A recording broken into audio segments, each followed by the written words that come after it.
Good morning students. मैं अभिन प्रताप, आपका मैथड का टीचर। हम लोग शांति शिक्षा को पढ़ रहे हैं और शांति शिक्षा में हम लोगों ने व्यक्तित्व के 5 बड़े शील गुण थे, उनको पढ़ा। उनके बाद आज हम लोग का टॉपिक है, उसी में टॉपिक है व्यक्ति की सामाजिकता एवं शांति। इसको समझेंगे, व्यक्ति की सामाजिकता एवं शांति क्या है। तो पहले समझते हैं जो व्यक्तित्व है, व्यक्तित्व की सामाजिकता एवं शांति कॉन्सेप्ट क्या है, उसको थोड़ा समझ लेते हैं। किसी भी बच्चे का विकास, जो भी उसके आदर्श होते हैं, मूल्य होते हैं, गुण होते हैं, वो उसकी सामाजिकता से होकर ही गुजरते हैं। अर्थात किसी भी व्यक्ति का या बच्चे का विकास जो होता है, वो चाहे उसके कोई भी गुण हो, चाहे नैतिक गुण हो, चाहे आध्यात्मिक गुण हो, चाहे सामाजिक गुण हो, चाहे और भी जो भी गुण हो, वो सारे के सारे क्या होता है, उसकी सामाजिकता से होकर ही गुजरते हैं। अर्थात जिस समाज में बच्चा रहता है, छात्र रहता है, उस समाज के जो गुण होते हैं, उसकी सामाजिकता होती है, वो अपने आप में अडॉप्ट करता है, उनको लेकर ही आगे बढ़ता है। जब व्यक्ति के अंदर सामाजिक गुण होंगे, सामाजिक गुणों में बहुत सारे गुण समाहित होते हैं, और जब वो सारे के सारे गुण बच्चे के व्यक्तित्व का हिस्सा होंगे, तो वो बच्चा शांति की पहल करने के लिए अग्रसर होगा। अर्थात वो ऐसा कोई भी काम नहीं करेगा जो समाज के विरुद्ध हो, जो हिंसा के विरुद्ध हो, जो अहिंसा के विरुद्ध हो, जो सत्य के विरुद्ध हो, जो कर्तव्य निष्ठा के विरुद्ध हो। इसलिए व्यक्ति की जब भी व्यक्ति का व्यक्तित्व का विकास होगा, तो वो सामाजिक मार्ग से होकर ही गुजरेगा। तो ये सामाजिक व्यक्ति की सामाजिकता और शांति से संबंधित कॉन्सेप्ट था जो मैंने बताया। अब इसको देख लेते हैं, इसके रूप क्या है, इसको कैसे और क्लैरिफाई किया जा सकता है, और ये किस रूप में और हमें दिखाई देता है। तो पहला पार्ट देखते हैं, पहला भाग देखते हैं, वो है संवेगात्मक स्थिरता एवं शांति। मैंने बताया था कि इमोशनली बच्चा 2 तरीके से, एक तो अस्थिर होते हैं, दूसरे स्थिर होते हैं। जो बच्चे सामाजिक रूप से स्थिर होते हैं, उनका व्यवहार बहुत संतुलित होता है। वो जो भी कार्य करते हैं समाज के अनुकूल करते हैं, समाज के विरोध में कोई भी कार्य नहीं करते।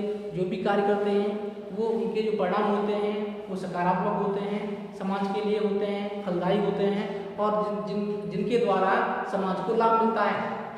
ठीक इसके उलट कुछ ऐसे बच्चे होते हैं, कुछ ऐसे व्यक्ति होते हैं जिनका व्यक्तित्व अस्थिर होता है, जिनके उनका संवेग होते हैं, इमोशंस होते हैं, वो अस्थिर होते हैं। ऐसे छात्र जब भी कोई कार्य करते हैं तो उनके परिणाम नकारात्मक देखे जाते हैं। जब नकारात्मक परिणाम देखे जाते हैं तो उससे क्या होता है, छात्र में फ्रस्ट्रेशन आता है, या व्यक्ति के व्यक्तित्व में फ्रस्ट्रेशन आता है, जो समाज विरोधी कार्य करने के लिए उसको प्रेरित करता है।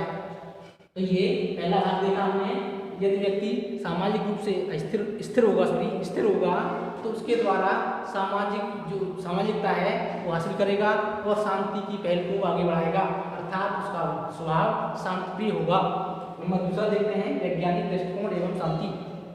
दूसरा मैंने बताया, जो भी व्यक्तित्व का विकास होता है, जो भी व्यक्ति वैज्ञानिक नजरिए से, अर्थात साइंटिफिक तरीके से समस्याओं का समाधान सोचता है, वो व्यक्ति समाज की कुरीतियों, समाज की प्रथाओं, समाज के सिद्धांतों, समाज की बुराइयों, समाज के भ्रष्टाचार से दूर रहता है।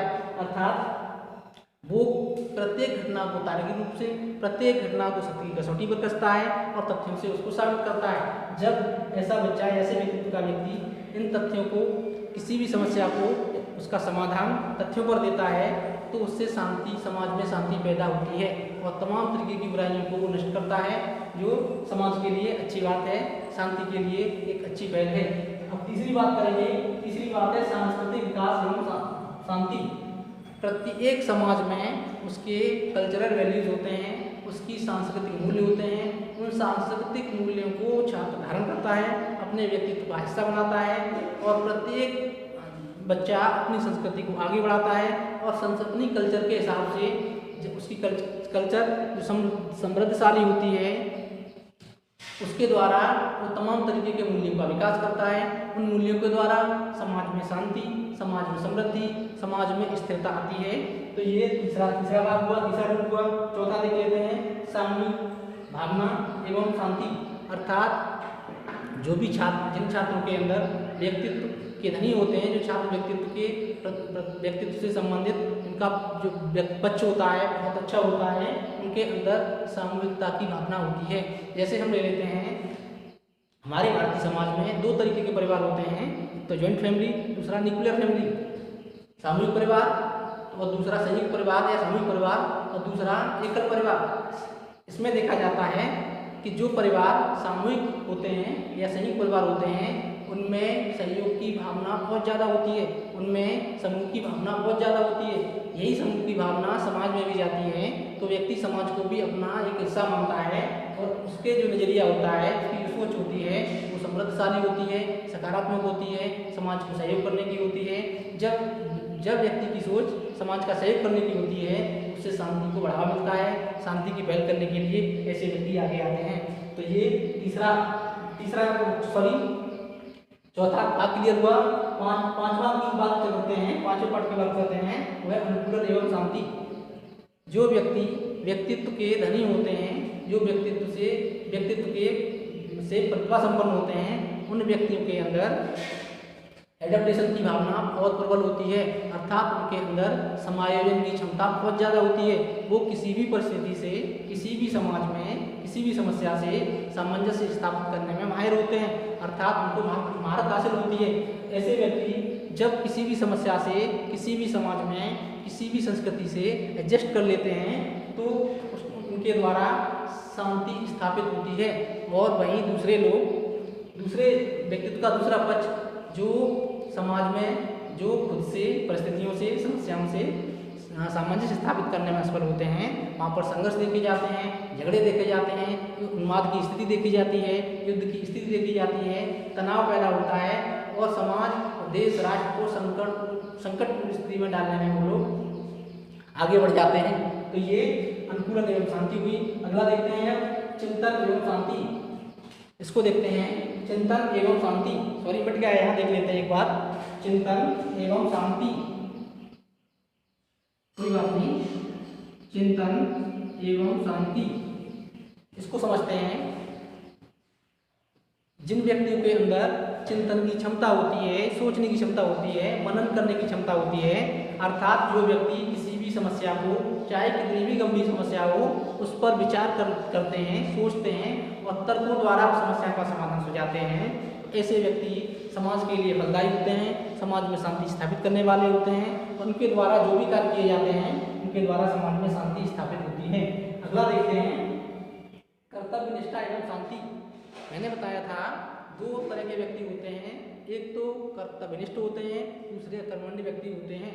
जो व्यक्ति कर्तव्यनिष्ठ होते हैं वो अपने कार्य को पूरी निष्ठा, पूरी ईमानदारी, पूरी लगन, पूरी मेहनत, पूरी श्रद्धा के साथ करते हैं। और ऐसे व्यक्ति जब अपने कार्य को पूरी निष्ठा के साथ करते हैं, पूरी लगन के साथ करते हैं, तो उनके द्वारा जो कार्य होते हैं वो बहुत ही फलदायी होते हैं, अर्थात उनके रिजल्ट्स होते हैं बहुत सकारात्मक होते हैं।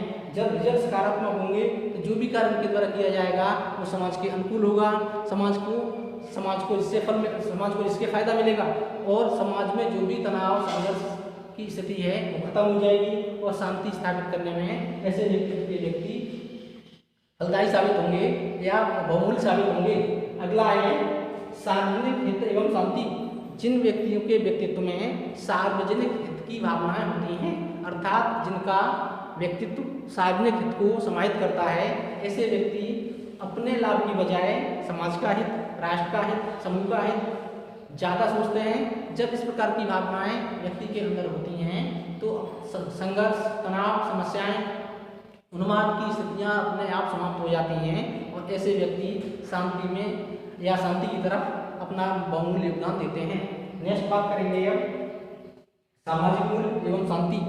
मैंने बताया था जिन व्यक्तियों के अंदर सामाजिक गुणों की भरमार होती है, सामाजिक गुणों से भरपूर होते हैं, वो उन व्यक्तियों में तमाम तरीके मूल्यों का विकास होता है। उनके अंदर धार्मिक मूल्य, नैतिक मूल्य, सामाजिक मूल्य, सांस्कृतिक मूल्य, राजनीतिक मूल्यों का विकास होता है। जब ऐसे मूल्यों को लेकर व्यक्ति अपने व्यक्तित्व का विकास करता है तो उसके द्वारा जो भी कार्य किए जाते हैं उनसे शांति स्थापित होती है, उन्माद, संघर्ष, तनाव की स्थितियाँ समाप्त होती हैं। इस तरीके से हम लोगों ने व्यक्तित्व की सामाजिकता एवं शांति का अध्ययन किया। आप लोग इसको चाहें तो नोट डाउन कर लें या इसका स्क्रीनशॉट ले लें।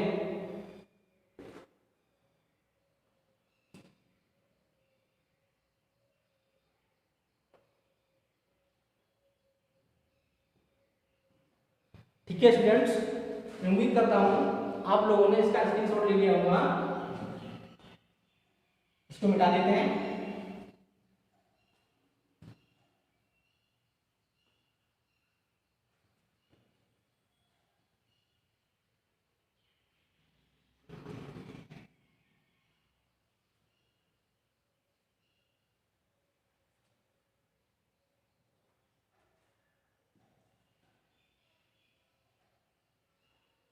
हम लोग देखते हैं इस चैप्टर के अंदर कुछ ऑब्जेक्टिव क्वेश्चन है, उनको भी हम देख लेते हैं। पहला क्वेश्चन है इसमें, व्यक्तित्व के व्यवहार का समूचा सार ही, एक बार फिर बोलता हूँ, व्यक्तित्व के व्यवहार का समूचा सार ही उसका व्यक्तित्व होता है। व्यक्तित्व की यह परिभाषा दी है, यह परिभाषा व्यक्तित्व की किस मनोवैज्ञानिक ने दी है, वो है इसके पहला, इसका जो ऑप्शन है वो है वुडवर्थ। मैं लिख देता हूँ यहाँ पर, इसका सही ऑप्शन है वो है वुडवर्थ। वुडवर्थ, ठीक है फ्रेंड्स, वुडवर्थ। दूसरा क्वेश्चन है, क्रेसमर के अनुसार किस प्रकार के व्यक्ति अच्छी मांसपेशियों वाले होते हैं। उन्होंने 4 टाइप बताए थे। आपने जो फर्स्ट टाइप था उसमें बाल विकास था, व्यक्तित्व के विभिन्न मनोवैज्ञानिकों ने प्रकार बताए थे, उसमें क्रेसमर थे। क्रेसमर ने 4 प्रकार बताए थे, वो होते हैं, इसका ऑप्शन है दूसरा, इसका ऑप्शन है दूसरा ऑप्शन एथलेटिक, एथलेटिक। ठीक है स्टूडेंट्स, आप लोग अपने बुक से देख लें, मैं यहाँ पर आंसर दे देता हूँ, क्वेश्चन नहीं लिखूंगा। अगला है, बहिर्मुखता की प्रमुख विशेषता है। मैंने अभी पीछे पढ़ाया है, व्यक्तित्व के 5 बड़े सीक्वेंस पढ़ाए थे, उसमें से मैंने कुछ चीजें बताई थी। उसमें से पूछ रहे हैं सकारात्मक दृष्टिकोण, बाहरी संसार से लगाव, आ एवं ब दोनों में से कोई नहीं, तो इनमें से आ एवं ब दोनों, इसमें से ऑप्शन होगा, तीसरा ऑप्शन होगा ए, ठीक है, ए एवं बी, आ एवं ब दोनों। ठीक है स्टूडेंट्स, अगला देखते हैं, सहमत जन्यता की प्रमुख विशेषता है। सहमत जन्यता की मैंने अभी बताया था पिछली बार, 5 व्यक्तित्व के 5 बड़े सीक्वेंस बताए थे, उनमें से मैंने सारे कैरेक्टर बताए थे। तो उसमें ये था, सहमत जन्यता की मैंने विशेषताएं बताई थी। अब यह क्वेश्चन में पूछ रहे हैं, सहमत जन्यता की प्रमुख विशेषताएं हैं। पहला ऑप्शन है सकारात्मक दृष्टिकोण, पहला है शंका का अभाव, दूसरा है संयम की भावना, तीसरा है सामाजिक सद्भाव, चौथा है सभी। इसमें से चौथा ऑप्शन होगा डी ऑप्शन होगा। ठीक है, इसमें चौथा विकल्प सही होगा, ये सभी। अगला ऑप्शन है, बच्चों को सुयोग्य नागरिक बनाया जा सकता है, अर्थात बच्चों को अच्छा नागरिक बनाया जा सकता है। इसमें से पहला ऑप्शन गुणवत्तापूर्ण शिक्षण द्वारा, दूसरा है नैतिकता का पाठ पढ़ाने से, तीसरा ऑप्शन है सद्गुणों के विकास से, चौथा ऑप्शन है उच्च कोटि की प्रार्थना कराकर। इसमें से इसका तीसरा ऑप्शन है वो है सद्गुणों के विकास से। इधर लिख देता हूँ, तीसरा ऑप्शन सद्गुणों के विकास से, सद्गुणों के विकास से, के विकास से। ठीक है, आगे बढ़ते हैं। छठवां क्वेश्चन है, वो है स्वस्थ समाज के निर्माण के लिए आवश्यक है कक्षा में बच्चों को अवगत कराया जाए। ये आपका ये क्वेश्चन रिपीटेड क्वेश्चन हुआ है, आपके डीएलएड में पूछा गया है, डीएलएड के एग्जाम में पूछा गया है और 2017 में पूछा गया है। इसको देखते हैं एक बार, फिर समझते हैं क्वेश्चन को। स्वस्थ समाज के निर्माण के लिए आवश्यक है कक्षा में बच्चों को अवगत कराया जाए। पहला है सामाजिक विषय की पाठ्यवस्तु से, दूसरा है भाषा विषय के अंतर्गत मुहावरे एवं लोकोक्तियों से, तीसरा है बच्चों को उनके दायित्व बोध से संबंधित आदतों के विकास से, और चौथा है गणित एवं विज्ञान की विषय वस्तु से। इसमें तीसरा ऑप्शन सही है, बच्चों को उनके दायित्व बोध से। इसमें से तीसरा ऑप्शन सही है छठवें का, बच्चों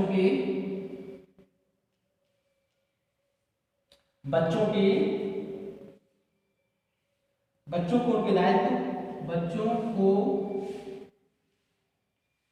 उनके के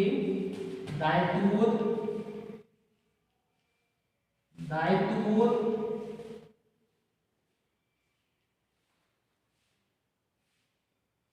और आगे लिखते हैं कि दायित्वबोध से संबंधित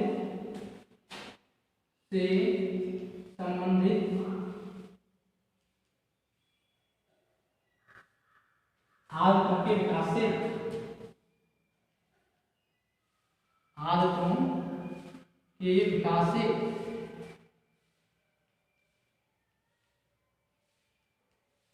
ठीक है फ्रेंड्स। अगला क्वेश्चन है मध्यवर्ती चर है, इसको देखते हैं। अगला क्वेश्चन है मध्यवर्ती चर है बुद्धि, प्रेरक, अभिव्यक्ति, उपरोक्त सभी मध्यवर्ती चर प्रेरक है, जिसको मोटिवेट कहते हैं, जो किसी भी क्रिया की सीखने की गति को बढ़ा देता है वह घटा देता है, इसलिए इसको मध्यवर्ती चर कहा जाता है। अगला है स्वभाव से संवेदनशील, नाजुक, बौद्धिक और पलायनवादी व्यक्ति होते हैं। इन व्यक्ति को एंटोमॉर्फिक कहते हैं। ऐसे व्यक्तियों का कहेंगे एंटोमॉर्फिक कहेंगे। और इसका जो वर्गीकरण किया था व्यक्तित्व का, वो क्रेसमर ने किया था। अगला क्वेश्चन है क्रेसमर ने व्यक्तित्व के कितने प्रकार बताए हैं? मैंने 4 प्रकार बताए हैं, मैंने पहले बताया। अगला है आदतें कितने प्रकार की होती हैं? आदतें 2 प्रकार की होती हैं। मैंने जिस समय में हैबिट्स पढ़ा रहा था या टेम्परामेंट पढ़ा रहा था, उस समय मैंने आदतों को भी बताया था। आदतें 2 प्रकार की होती हैं, नकारात्मक और सकारात्मक। ठीक है। अगला क्वेश्चन है सत्य बोलना एवं पवित्र जीवन व्यतीत करना है। आंतरिक आदत है, नारी मंडल संबंधी आदत है, भावना संबंधी आदत है, नैतिक आदत है। ये नैतिकता संबंधी आदत है, अर्थात ये नैतिक आदत है। मैं लिखूंगा यहाँ पर, आप लोग देखते चले। अगला क्वेश्चन है बालक द्वारा दृश्य जगत के संदर्भ में अपने मन में एक निश्चित सही बनाना है। स्वजागरूकता, बहिर्मुखता, चैतन्यशीलता, सहमतिजनता, चारों चीज़ों को मैंने, चारों जो लक्षण थे, 5 लक्षण थे, मैंने बहुत डिटेल में पढ़ाए हैं, आप लोग देख लेना। इसमें है ऑप्शन है स्वजागरूकता, अर्थात पहला ऑप्शन। अगला क्वेश्चन है किस गुण के आधार पर व्यक्ति अपने कार्य में व्यवहार को प्रदर्शित करता है? इसमें पहला है सहमतिजनता, दूसरा है स्वजागरूकता, तीसरा है चैतन्यता और चौथा ऑप्शन है बहिर्मुखता। इसमें से आपका सही ऑप्शन है वो है तीसरा चैतन्यता, कॉन्शियसनेस, मैंने पढ़ाया था उस समय। अगला है उत्साह की अधिकता का प्रमुख लक्षण है स्नायु विकृति का, अनुभवों के खुलेपन का, बहिर्मुखता का और सामाजिकता का। 2 तरीके के व्यक्ति बताए थे मैंने, एक्सट्रोवर्ट और इंट्रोवर्ट। एक्सट्रोवर्ट व्यक्ति होते हैं, उनके अंदर क्या होता है, उत्साह की अधिकता होती है। ठीक है, तो ये इसका ऑप्शन हो गया दूसरा। नेक्स्ट अगला देखते हैं स्नायु विकृति का प्रमुख लक्षण है क्रोध की अधिकता, चिंता की स्थिति, समायोजन की समस्या, रुक सभी। ये ऑप्शन डी सही है। इसमें रुक सभी और भी लक्षण बताए थे मैंने इसके। अगला देखते हैं तनाव को सहन न कर पाना है स्नायु विकृति, अनुभवों का खुलापन, बहिर्मुखता, स्वजागरूकता, तो वो है स्नायु विकृति। तो इस तरीके से आपका ये चैप्टर क्लोज होता है। आपको इस चैप्टर में जो भी समस्याएं हो कमेंट सेक्शन में जाएं, वहाँ से आप लोग पूछ सकते हैं। समस्याओं को मैं उनको क्लियर करूँगा। ठीक है, इस स्टेटमेंट में बस इतना ही। धन्यवाद।